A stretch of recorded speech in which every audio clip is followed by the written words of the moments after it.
thank you for joining us. My name is Ron Colombo. I'm a professor of law and Dean of Distance Education at the Maurice A. Dean School of Law at Hofstra University. I welcome you to this webinar on being prepared for the COVID world. The webinar features Professors Janet Dulcin and Adam Kahn and will be moderated by Joel Roslyn. Professors Dulcin and Kahn are two of the very many excellent instructors who teach courses in the law school's online health law and degree policy programs. And I would like to take a moment to say a few words about those programs before launching into today's main event. Hofstra Law School offers an online MA program in health law and policy, along with an online LLM program in health law and policy. These two degree programs were built simultaneously in response to a need that we at Hofstra identified through discussions with alumni and other friends of the law school, a need for a program to help busy professionals prepare for careers or to better navigate their existing careers in the healthcare industry, a field marked by a considerable degree of complicated and often changing regulation, now more than ever. Our MA program in health law and policy has appealed to nurses, physicians, pharmaceutical executives, social workers, chaplains, hospital administrators, among others. Our LLM program has drawn as students attorneys who represent such people or their organizations, or who wish to. Our programs aim to provide our students with an education and a credential that will help them either break into the healthcare field or to further advance their existing careers within the field. Given that Hofstra University features a law school, a medical school, and is home to the Gettenstein Institute for Health Law and Policy, we were confident in our ability to craft and deliver upon these degree programs. The programs feature a mix of faculty drawn from the law school's full-time ranks, along with attorneys and professionals whose primary careers are in healthcare. The programs also feature a state-of-the-art learning management system. It was only launched in 2016, and we scoured the universe for the best possible LMS to use for the program. It features, its emphasis is on the practical aspects of the law without forgetting the important policy decisions that undergird the law and the regulation. We want our students to not only know the how of the law, how things are done, but why. And I dare say perhaps ask why not. Recognizing how incredibly busy our students are, and with most balancing careers and significant family obligations, we made our program as flexible as possible. And as such, it's asynchronous, meaning the content is, most of it is not live. You have to meet deadlines and do work that at your own pace. There are some live modules, but out of respect for those students who cannot attend them, they are recorded and they're made optional. I'd be more than happy to answer any and all questions you may have about our online degree programs at the end of this or at some other time. I'm sure my contact information will be made available to you in an email distribution after this program. But I really do want to get to the main event, which is why I know you are all here.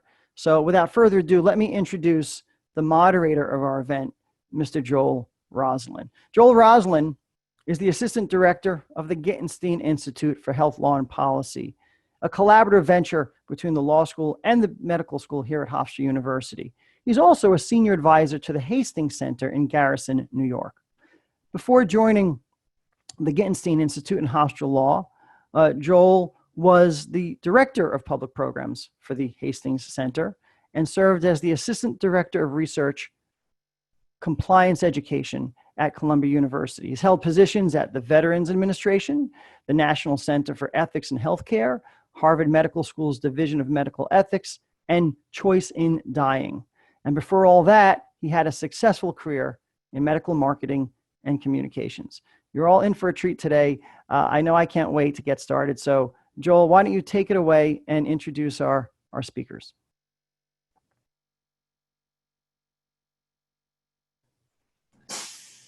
Thank you, Ron.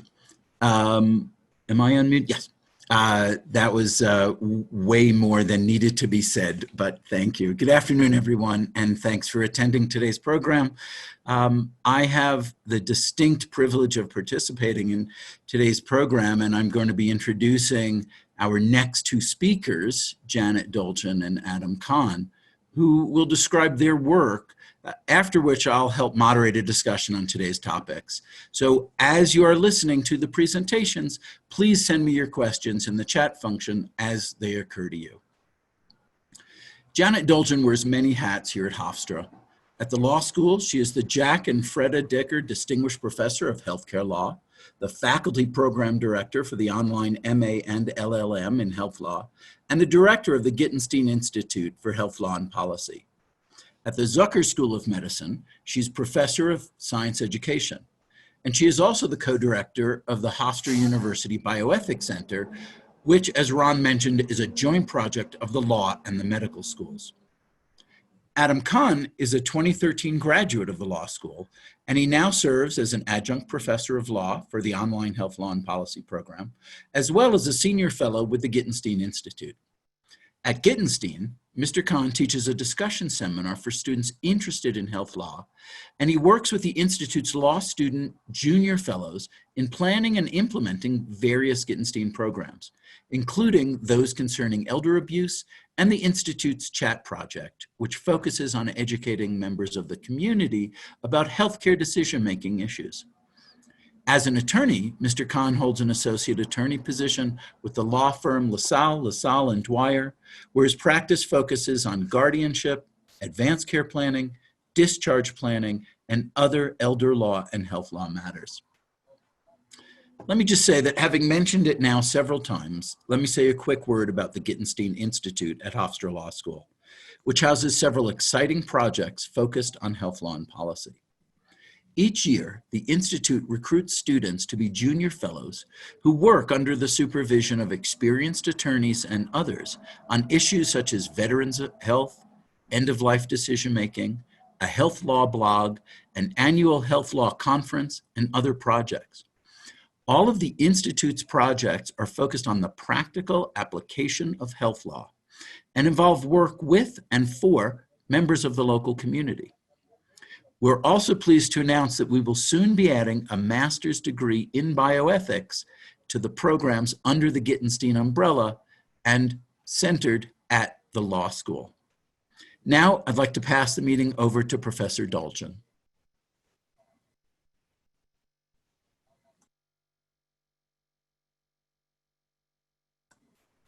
You are currently muted, Professor Dulcin. Let's see if we can remedy that situation.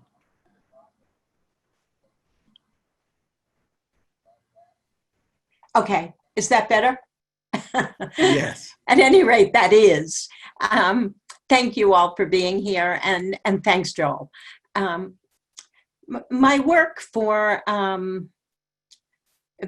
the Gettenstein Institute, for the Bioethics Center, and for the law and medical schools combines law, bioethics, and public health, and each focus is proving very useful in efforts to shape responses to the current COVID pandemic. For many decades, people in nations with significant resources were not terribly afraid of contagious diseases. By the mid-20th century, we had antibiotics, and then very soon after that, we had vaccines for many of the diseases that once killed children. Now we face a new disease, and it's changing perspectives very quickly. We don't know whether they'll stay changed or go back to something like they were or find a new form entirely. We don't have a vaccine. We don't have a cure. There's lots of fear, though there is some reason to be hopeful on the fronts of both vaccines and treatments. At this point, many effective responses to COVID are grounded in principles of public health. And that's complicated in this country and in some others, because for decades, our legal system and our society have focused on the health and the rights of individuals. We've prized autonomy. We've never said community is horrible, but we haven't much focused on it. Public health demands a focus on community. And the current pandemic may well be a game changer in this regard, a real shift in the principles that govern the law's response to health and the basic principles of bioethics. Primary among the responses we have now to COVID are masks, social distancing. We do have a test, which is not something that would have been said 500 years ago, but social distancing, masks, and quarantine are very, very ancient as responses to contagious diseases. In the US, every level of government, federal, state, local, has some authority to implement responses, though of course the locus of authority at each level differs. Federal responses must be consistent with some constitutional warrant, and I would say that 20 times, except we don't have time for 20 repeats. The sources of authority for federal quarantines lie in the Commerce Clause and the Spending Clause. I'll say a bit more about each later in the context of talking about whether the federal government could mandate masks. The authority of state and local governments to affect public health measures rests on what's called the police power, and it involves authority to protect state sovereignty insofar as the Constitution didn't grant that power to the federal government. Restrictions on individual liberty by any level of government may be limited by the Constitution, and it's hard to know which, if any, of the restrictions imposed in the intensity of a particular epidemic or pandemic could be declared unconstitutional. The constitutionality of public health limitations is always assessed, or should be, in light of the public health need, and restrictions on people's rights shouldn't exceed that which is necessary to respond to particular challenges. Soon after COVID began to spread in the United States, we became aware of it in late February, March, and it began to spread in mid-March. Every state, the District of Columbia, and the federal government declared a public emergency. And these declarations gave governments additional authority to act. There are federal statutes and federal regulations that give the executive branch authority to respond to public health emergencies. For instance, and this is just one law, the Public Health Service Act grants authority to Health and Human Services to order quarantines of people entering the United States and traveling interstate in order to control the transmission of diseases, but there's a specific list of diseases that this authority relates to, and coronavirus is included, not by name, of course, but because it fits under the category severe acute respiratory syndromes. States have fairly broad powers to affect public health responses to emergencies. Beginning in March, most state governors issued stay-in-place orders. In New York, where Hofstra is, the governor signed the New York State on Pause executive order on March 20. The order directed the closure of all non-essential on-site work. As the pandemic eased beginning in May and June in New York, the state began a 4-phase process of reopening. New York City, the area hardest hit by the virus, was the last to enter stage 4. It entered stage 4 fairly recently in late July, but some limitations still remain in effect, mostly related to indoor activities such as eating in restaurants. States' closures and states' reopening plans would seem to meet constitutional muster, but again, governmental limitations aimed at protecting public health must be as non-restrictive as possible in order to accomplish the goal that they're intended to effect. The 14th Amendment to the United States Constitution prohibits states from depriving any person of, quote, life, liberty, or property. It's not blanket, depriving people of life, liberty, or property without due process of law. Restrictions may occur but they must be crafted to meet a public health or public need. It's not necessarily health. Without some limit on the 14th Amendment, of course, people couldn't be imprisoned. They couldn't be involuntarily housed in mental health facilities. They couldn't be quarantined. Over 100 years ago, the 14th Amendment was invoked by a man named Henning Jacobson, a very, very fascinating case, which interestingly, it was a case that went to the United States Supreme Court, and it's still cited in virtually every case where there's a challenge to the power of the state to affect restrictions on people's lives in response to a disease.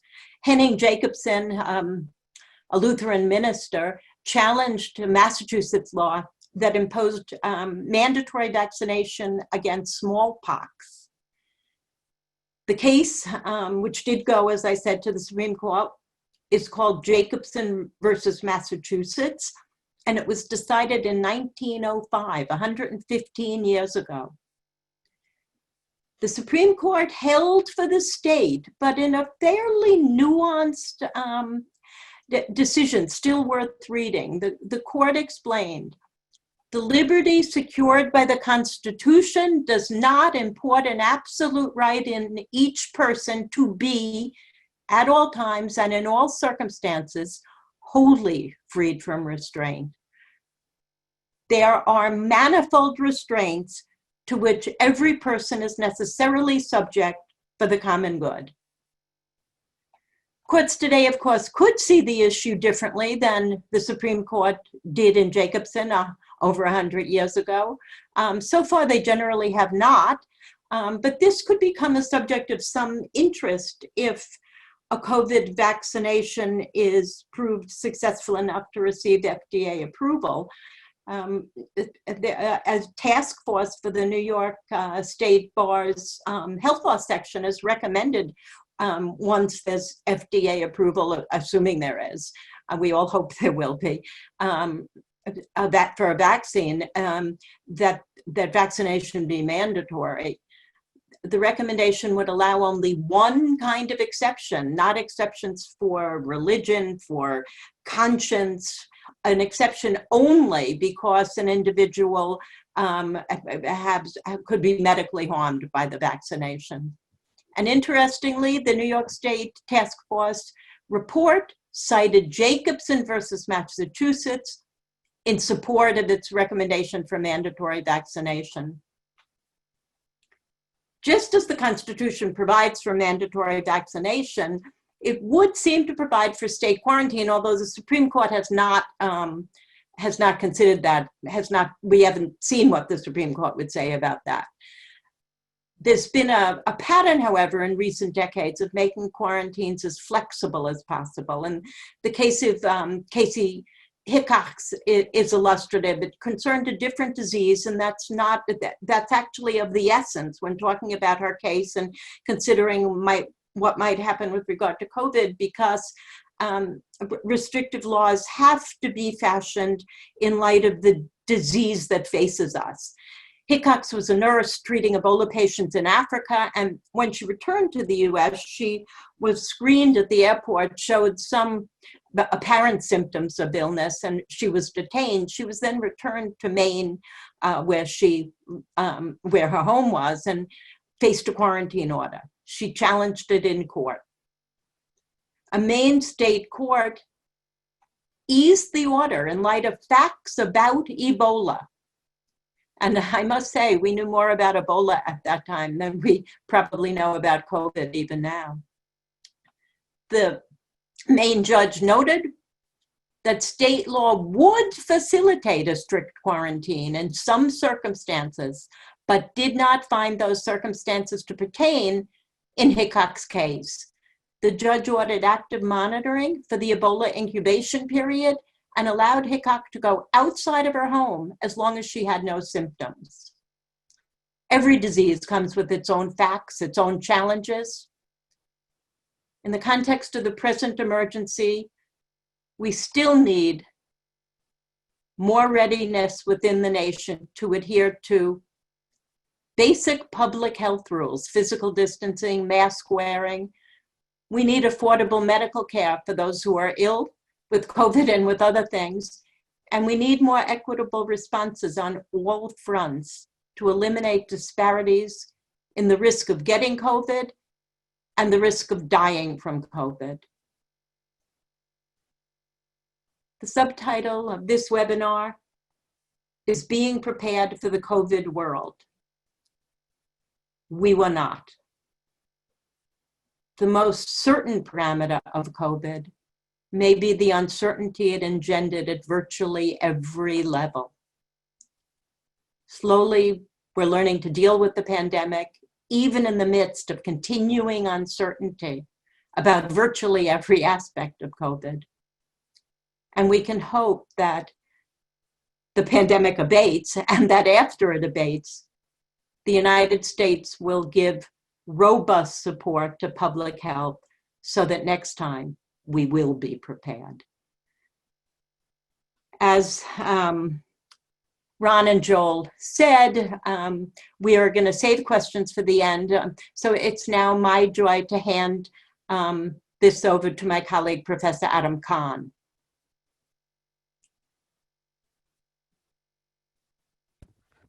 Thank you. So when we were talking about putting together this program, what topics we could talk about, I immediately came to issues with hospital discharge.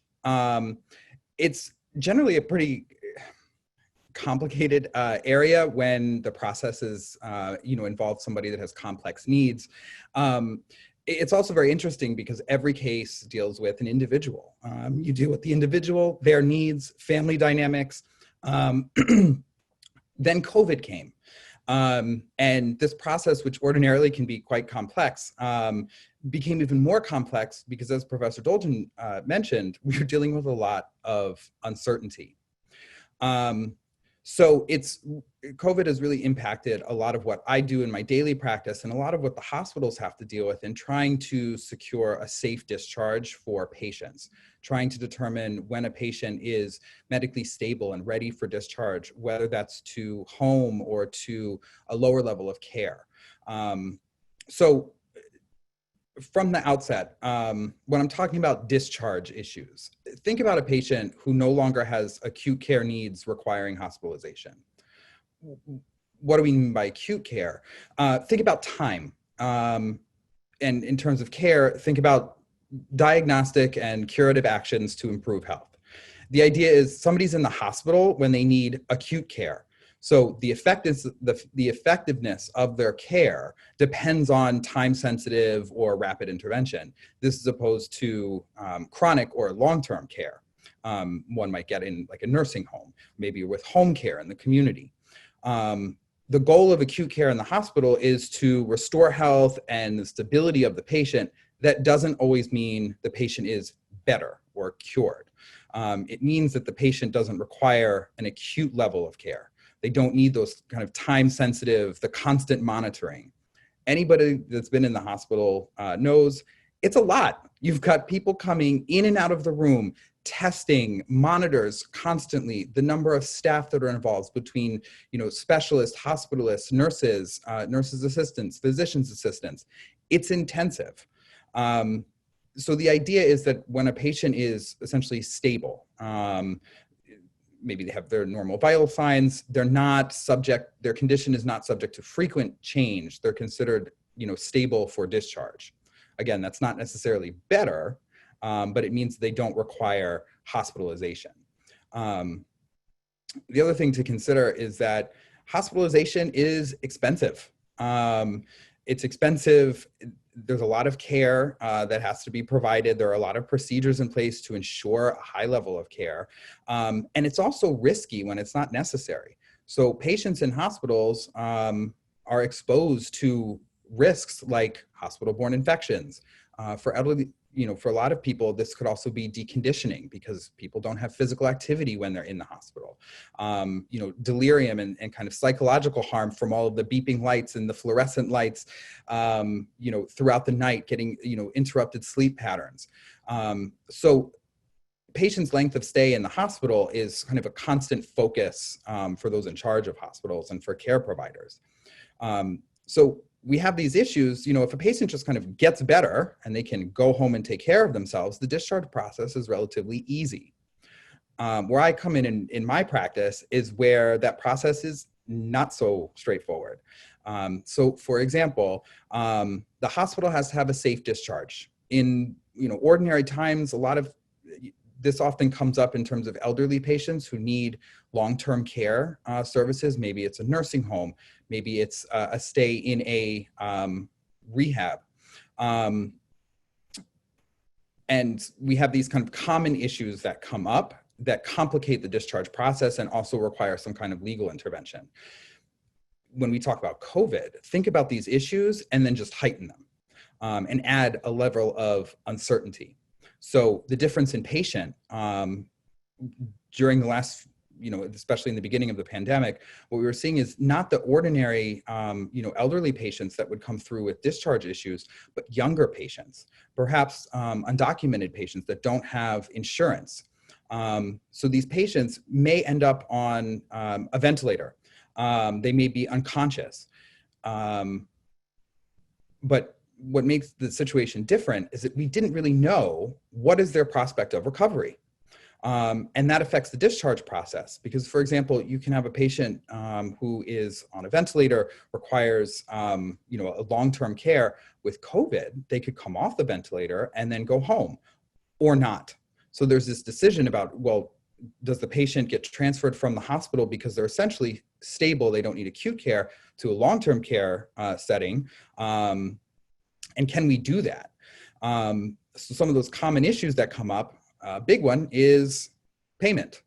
So, in our healthcare system, our healthcare decisions are inextricably linked to finances.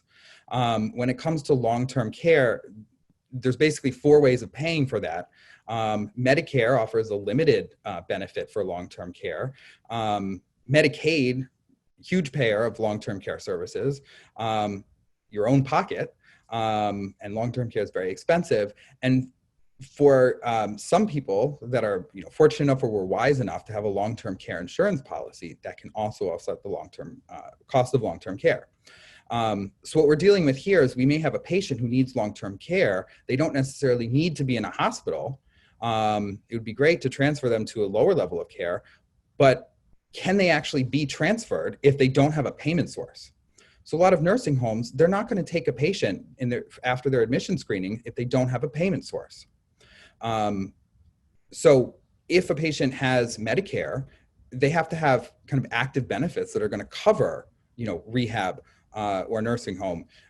They need to have a skilled need. They need to be within their benefit period. If they have active Medicare coverage, generally it's relatively easy to effectuate the discharge if it needs to be to a nursing home. But a lot of people don't have that. So most people, it falls to Medicaid. For any of you that deal with health insurance, Medicaid is not always the easiest to obtain. If you're dealing with a nursing home, it's requiring 5 years worth of financial documentation, personal documentation, like a birth certificate. So, there's a lot of information involved. And a lot of nursing homes are very cautious to take somebody in if that's not already secured. Now, this can be difficult in the ordinary world. Now think about COVID, where the hospitals are overwhelmed. They're literally turning conference rooms into patient rooms. Basically, patients that don't need acute care services need to be transferred because we need those beds for patients that need acute care services. But in the meantime, we still have to go through our normal discharge process.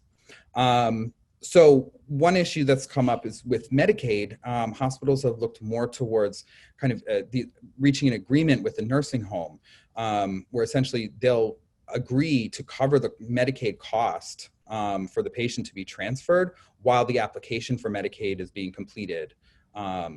And hopefully approved. This gives some security to the nursing home because they know that they'll have a payment source. At the same time, it's a risk for the hospital because why should they have to pay for the nursing home? But at the same time, you're trying to balance these issues of the cost of care and the length of stay, the need for beds, for other patients. So these agreements have been around for a long time, but they've really come up, increasingly popular with COVID, especially because of the need for, to clear beds. Another issue that comes up is with undocumented individuals that aren't eligible for Medicaid based on their citizenship status. Now, New York does allow for an undocumented person to qualify for Medicaid if you can establish that they're what's called a person residing under color of law. This process isn't always necessarily easy because it takes time. It's literally corresponding with USCIS to establish that essentially the federal government knows this person is here and they're not deporting them.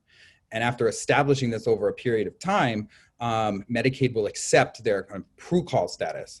PRU-call is not an immigration status, it's a benefit status. When we're dealing with a time-sensitive period like COVID, do we really have the time to correspond with USCIS over a period of months to establish this in order to get the coverage for the person to be transferred? The other question that came up during COVID is this person, what is their actual need for long-term care? If you have a 45-year-old individual who was otherwise relatively healthy, got COVID, ended up on a ventilator and is now unconscious, they're gonna come off the ventilator, deconditioned, they're gonna need rehab. Is their need for long-term care great enough to justify potentially putting them at risk of deportation in order to transfer them to a lower level of care? And it's a balancing act. The other issue that can come up is with capacity. So if you have a patient who doesn't have capacity to make their own healthcare decisions, you have the issue of healthcare decisions, and then you have a financial issue. If they don't have capacity, how are they going to be able to apply for Medicaid? If they have resources, how are they going to be able to pay for their long-term care? If they have advanced directives like a healthcare proxy and power of attorney, that may be sufficient to make the long-term care arrangements. A lot of people, unfortunately, don't have healthcare proxies and powers of attorney. In addition, you might have a healthcare proxy and think, well, that'll satisfy what I need for my medical needs, except again, because our medical system is inextricably linked with finances. Without a power of attorney, if somebody lacks capacity, somebody could decide that they can be transferred, to a nursing home. Somebody could decide that they could be discharged to home with home care. But how's that person then going to make those arrangements if they can't secure a payment source for those long-term care services? This is where guardianships come in. Guardianships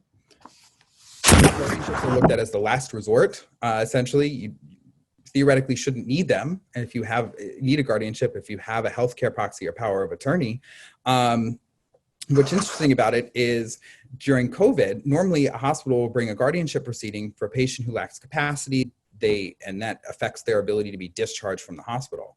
But during COVID, a lot of the courts were shutting down. So now we run into the situation, how do we file these proceedings?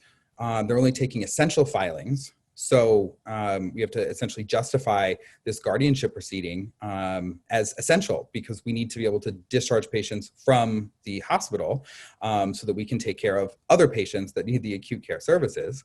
But guardianship proceeding is a proceeding. So it takes time. The only way to kind of expedite that process is to request a temporary guardian. But courts are very cautious with this because they're essentially appointing somebody to make decisions for a patient who the court has never seen. So for all they know, this patient is not actually incapacitated and a guardianship isn't actually justified. It's significant deprivation of that patient's rights at the same time. So without the ability to really get into court as we normally would, it created some further delays there. In addition, already pending cases were adjourned. So for example, I had two cases, the patients, we had started a guardianship proceeding, pre-court shutdown. They were actually transferred to the Javits Center. They came back to the hospital. It was months before we actually got into court to have a guardian appointed. For one of them, he was undocumented. So it was months before we could even get them a guardian appointed to then begin the PRU-call process to get the insurance that they needed to transfer them to the nursing home. So COVID causes uncertainty. We have to make this determination. Is it worth doing a guardianship proceeding? Is this patient going to get better? Are they actually going to need long-term care services? If they're going to get better, is it worth potentially putting them at risk of deportation to get them insurance? So it really complicated a lot of what the analysis that we have to do in trying to decide how to resolve a complex discharge situation. Another issue that comes up in discharge is refusal. Some people don't want to go to a nursing home. The hospital has an obligation to effectuate a safe discharge. If we can get home care in place for somebody, maybe they can go back home. That's not possible for everybody. So the discharge process within a hospital ordinarily involves, it's essentially a notice process. The patient has a right to appeal that discharge. And so that's handled by the third-party quality assurance agency. There's essentially this process. If they agree with the hospital, the patient should be discharged, and the patient still refuses to go. Now you have a situation where you have a patient, you can't use force to remove the patient from the hospital. So then we have a situation where we might actually have to bring an eviction proceeding to get a warrant to remove the patient from the hospital. So just imagine during COVID as well, how are we going to do that if the courts aren't taking eviction proceedings? But is this really an eviction because it's brought under the public health law?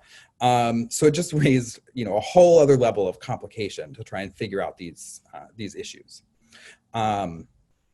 We also had issues with the nursing homes accepting patients. So March 25th, we have the executive order from Governor Cuomo essentially saying that no nursing home can deny admission or readmission due to COVID. And they could not require a test for COVID before admission or readmission. The idea was we need to get patients out of the acute care setting that don't need the acute care services. I know it's gotten a lot of criticism, but I don't know that our system is really set up for any alternative. And I think, a lot of people aren't set up to provide care to family members, to take aging or family members in need of care into their own homes. So our system has essentially directed towards nursing homes for decades. And that's what we have available.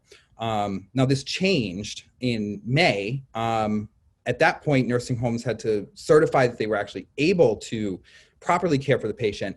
And then the patient had to have essentially test negative for COVID before they could be transferred. This raised some other interesting issues because we had several patients in more than a few hospitals that were testing positive for COVID, but essentially had no symptoms. Their need for long-term care was related to other things like dementia or their inability to care for themselves, but they couldn't be discharged from the hospital because they were continued to test positive for COVID, even though they had no symptoms. So again, COVID was taking a process that is, ordinarily can be complicated and just increasing that complication and the uncertainty. One of the things that, we're trying to pay attention to the trends. One of the things that was coming up in COVID is what is the most recent order? What is our recourse? How can we operate within the courts to try and resolve some of these issues?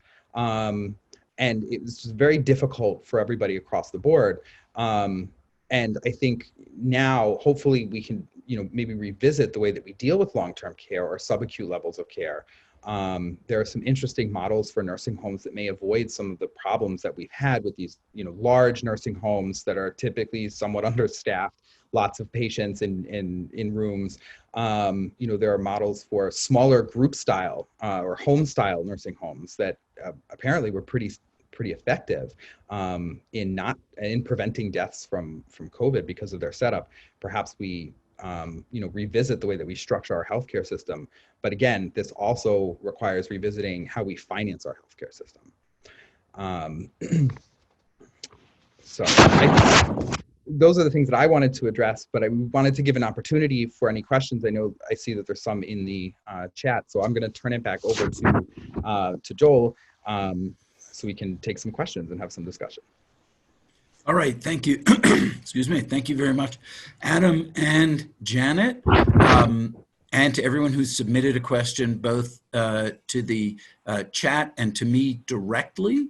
Adam, I want to stick with sort of the theme that you've raised of the challenges that COVID has created, or at least exposed, in the relationship between the healthcare setting and the law, or the need for interventions, legal, judicial, into the healthcare setting.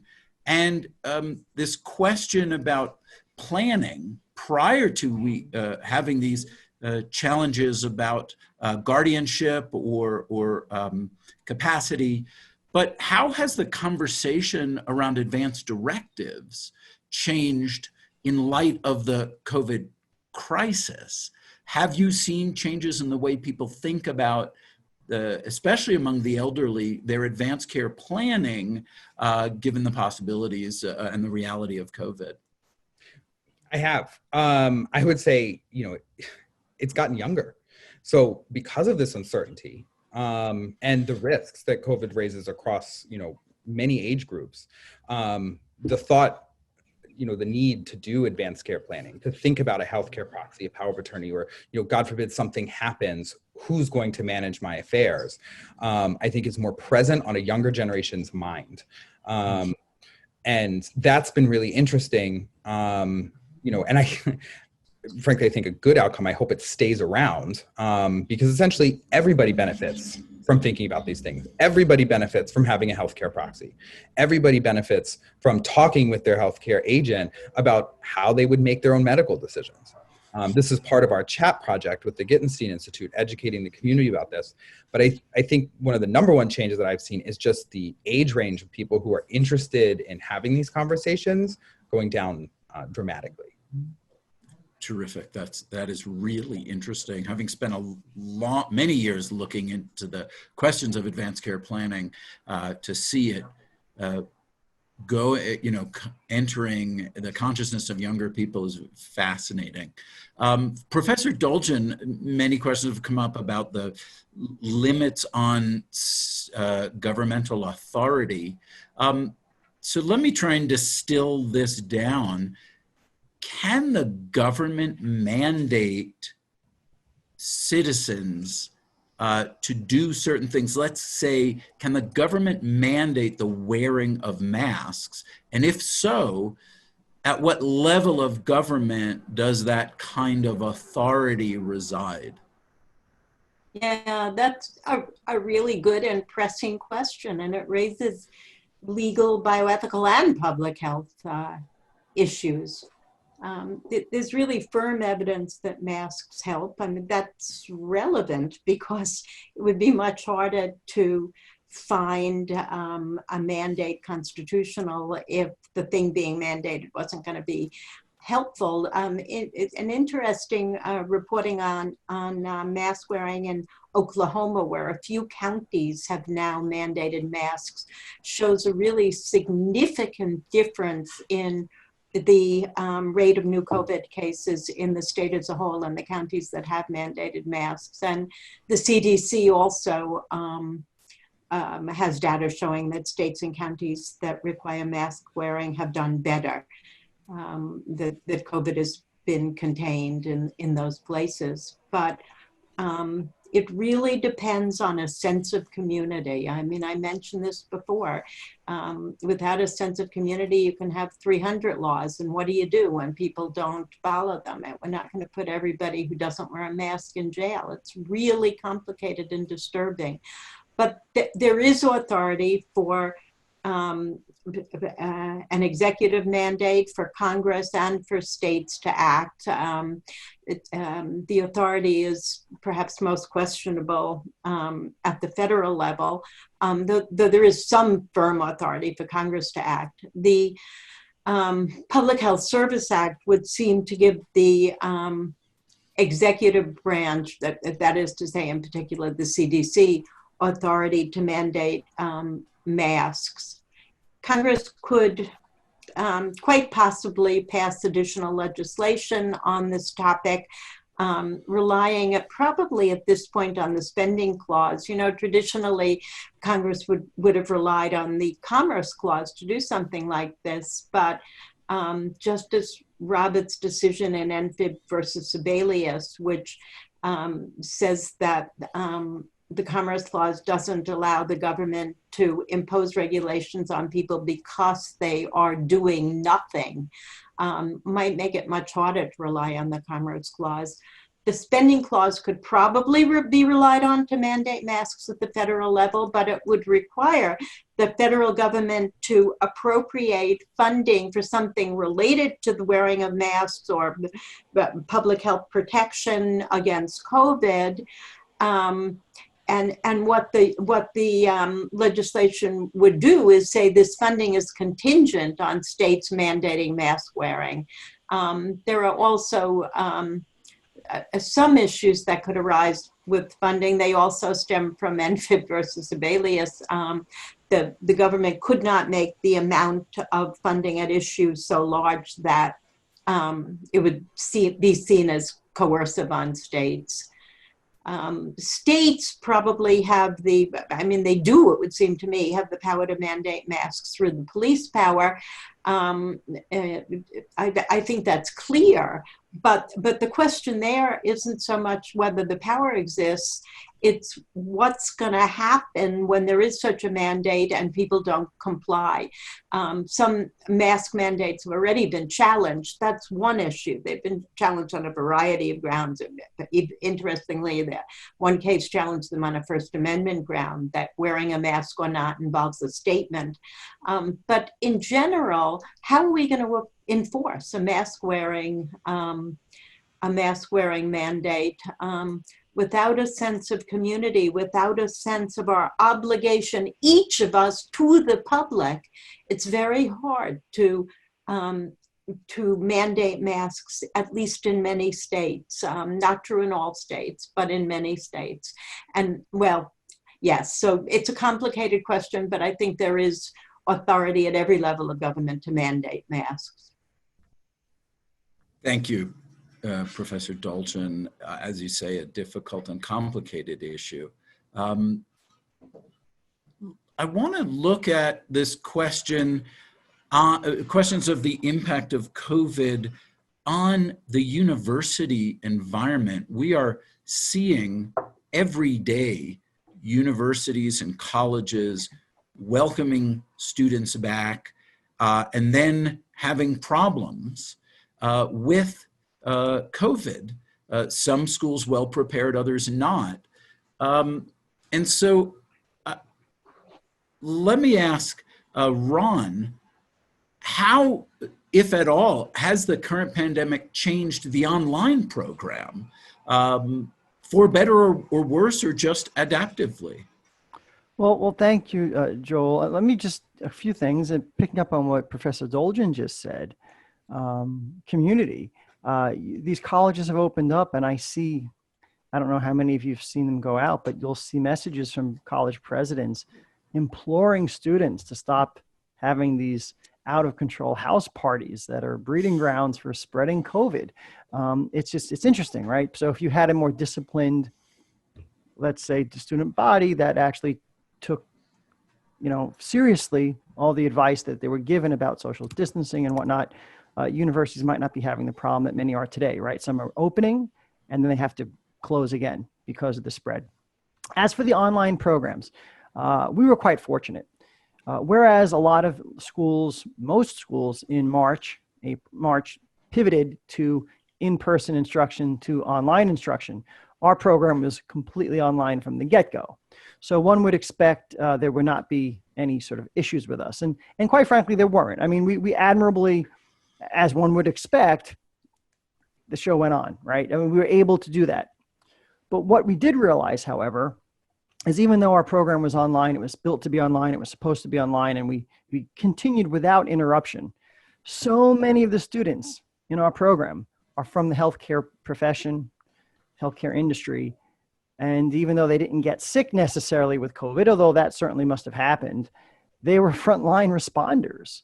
And so balancing this program with regard to the doubling or tripling of their work responsibilities was very difficult. And so we reacted, and I thought it was an important decision to make. We decided to switch our grading regime in the spring from a normal letter grade A through F to sort of a pass-fail system, an optional pass-fail system.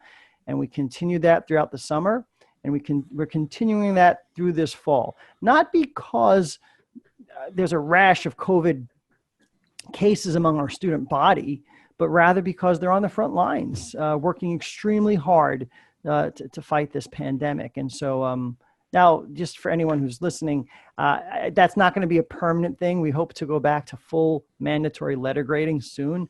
But for the rest of this year, at least, this fall semester that's starting in a week or two, we're going to maintain the optional pass-fail system. Another way it affected, I think, our program, if I may, and we have two great examples of this in Professors Dulcin and Kahn, how nimbly our professors were able to pivot and incorporate COVID relevant material into their classes. And for those of you on the outside, don't know how online education works, for an asynchronous online course program, the work is uploaded and put onto the websites, and finishing touches are made weeks in advance of them going live, right? We don't sort of do this on the fly. I don't record a lecture that you watch later in the evening. I don't record it in the morning. Those things are done months in advance.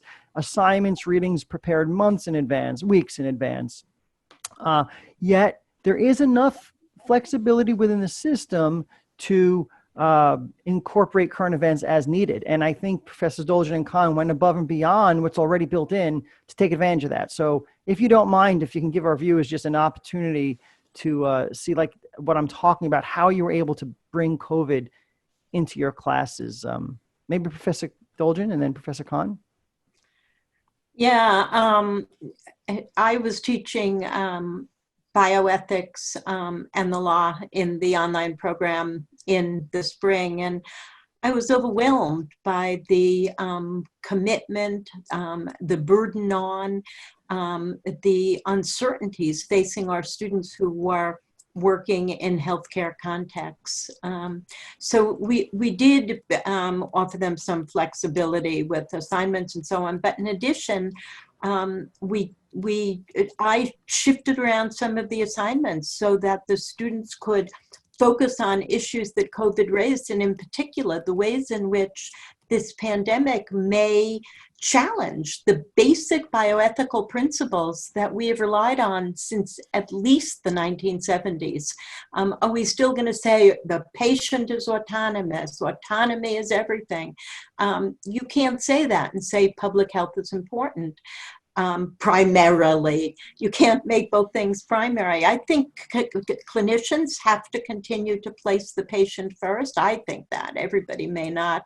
But it's also very likely the case that some of our basic principles will change, and our students began to write about that, and they began to come to our asynchronous Zoom sessions, non-mandatory, but held periodically, and talk about what was happening in their working lives regarding COVID, and it was educative and stimulating for every single one of us. Yeah, Adam? I run the capstone, the last course. A lot of the capstone course deals with the final paper. So I did see that coming up in paper topics. But I also tried to bring it into discussion, especially we have a week on public health. So I tried to shift that a little bit to, look at what's going on with COVID. I think the biggest impact was just communicating with students individually, who maybe just needed some flexibility because they were working extra shifts, or they got sick, or they had a family member who was sick. But it was just kind of ever present. And I think we just have to kind of roll with that punch. Yeah, I just want to close by saying we do our absolute best to uphold the academic integrity standards of the program while at the same time being as flexible as reasonably possible. And I like to think we walked that line quite well, thanks to our dedicated instructors who were flexible to some without being unfair to others. That's a hard balance, but I think we hit it right. Thank you for the question, whoever posed it to Mr. Roslyn. Yeah, I think that's terrific. And I think it's really important for us to see how Hofstra is managing the challenges as other universities do as well. Professor Dulcin, a question about sort of the legal limits of how far a university can go when trying to educate the student population, the faculty. Can a university reveal their statistics about positive COVID test results? Can a university tell the teacher, the professor, that a student in his or her class tested positive? How granular can a university be in trying to reveal information while at the same time maintaining the privacy of those people affected? And I will just point out, we have just a few more minutes. Yeah. So of course that's a question that could take 2 weeks to answer. But I won't. And interestingly, you know, these were questions that were fascinating to me for a very long time, but essentially theoretical. This is real. I mean, our colleagues are asking these questions. They say, we're teaching online. If 3 students test positive, don't we have the right to know? So it's complicated. They probably do have the right to know. There are 2 relevant laws. The first and probably the most important is so-called FERPA, the Family Educational Rights and Privacy Act. And then there's HIPAA, which people think about, but in truth is of very little relevance for, I'll try to explain quickly. And then there may be state laws. There are state laws that protect privacy, but I don't have time to entertain them now. FERPA, it prevents colleges from sharing student records, but there are a lot of exceptions. Obviously, I mean, not obviously, but in fact, students can consent to the sharing of information. Information that's statistical and unlikely to reveal identities can always be shared. The tricky issue is information about positive test results. It's better if that can be revealed without giving names, but a roommate probably has the right to know your roommate is positive for COVID. That's really a matter of significant health concern. And also FERPA defines teachers as school officials, and school officials have a right to information for legitimate purposes related to education. So I would say there's good grounds to argue that a teacher could be told. Why is HIPAA irrelevant? So everybody says, oh, HIPAA, HIPAA. Whenever they think of health and privacy, people say HIPAA. In truth, it only applies to a limited universe, healthcare providers and their associates. In addition, HIPAA protections have been significantly modified in response to COVID. HIPAA has had exceptions for covered entities to share identifying information without consent regarding positive test results, but shared with entities such as first responders and public health authorities. But there probably is not much reason to think that HIPAA will preclude universities telling relevant people about students or faculty or staff who may be testing positive. That's great. Let's leave it there. And in the last minute, Adam, you give us a really interesting insight into how COVID is affecting advanced directives. I know you run the chat program at Gettenstein. Could you just say a little word about that as a public education program? Yeah, so our chat project, it's conversations about health and treatment. This is kind of, our goal is to educate the community about healthcare proxies, what the mechanisms are for making medical decisions. We bring together the clinical component with physicians from Northwell and the legal component, often with me, our health fellows, to essentially present to anybody that will hear us about executing healthcare proxies, how they're used, how to have a conversation about making medical decisions. So we've done some wonderful presentations from everybody from just community organizations. We did a presentation for a group of friends at a home to, professionals like physicians, social workers. So we can kind of tailor it to whoever our audience is.